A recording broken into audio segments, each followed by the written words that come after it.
I've got some good friends in New York who invite me to come out and hunt their property, seeing turkey all the time. I don't always get to hunt the same properties every year, but I try to get out there as often as I can. My buddy Tim gave me a call, says he's got some great birds there. Now, I know of a bird a few years before that just eluded me most of the season. I mean, this bird just came in behind me, just a giant, gobbling behind the blind. Never got a shot at him. Great bird. Like I said, I didn't get that bird that year.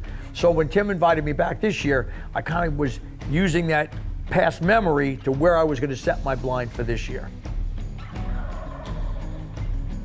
What we try to do is find out where the birds are roosting, where they're feeding, set our ground blinds up somewhere in between, and hopefully we can call some of those gobblers away from their hens long enough to get a bow shot. For us, calling a gobbler away from his hens is a difficult thing to do. We're only allowed to hunt till 12 o'clock here in the Northeast, so birds are usually henned up before that. The hens haven't gone to nest yet. So to get that bird to commit and leave those hens looking for that one last lone hen or come to our decoys, it usually proves to be pretty difficult. We heard a ton of birds on the roost that morning. Not everything pitched down our way.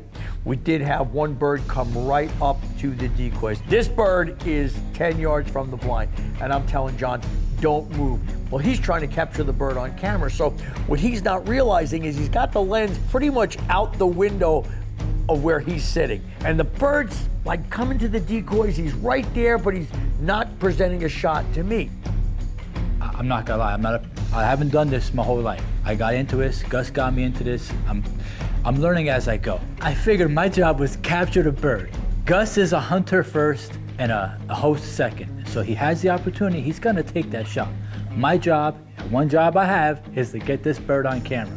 John was just so intent on getting the shot. He's not realizing that the lens is moving slightly, enough where this bird knows something's wrong. It was just one of these things where the bird came right in, never gave me a shot, went out to about 60, 70 yards. It could have been further, maybe 80 yards, worked his way back and forth. Let's put it this way. He never presented a shot that day. Needless to say, John was hunting on his own the next day, and I was hunting on my own the next day. So the next day, I go back to the same spot, move the decoys a little differently. Hopefully I would call one of these birds in. It didn't work out. This wound up being a cat and mouse game for 4 days. I moved my blind down, another ridge, see if I could get these birds coming. Just wasn't happening. They were not coming back to these decoys. So after playing cat and mouse with these birds for 3 days, on the 4th day I had moved the blind down the ridge a bit, a little closer to where these birds were roosting. Saw the 3 birds early in the morning, called them down. I had a single decoy out. They came in close enough for me to get a shot. And just the rest is history. I had my first bird down in New York. Just real proud of taking this bird here in New York. It's been a tough 4 days. I've had a lot of birds gobbling on the roost. This bird came in, they passed me this morning. He was with 2 other gobblers. It looks like about a 2-year-old bird. There were 3 of them together. They passed me, would not come down to my decoy.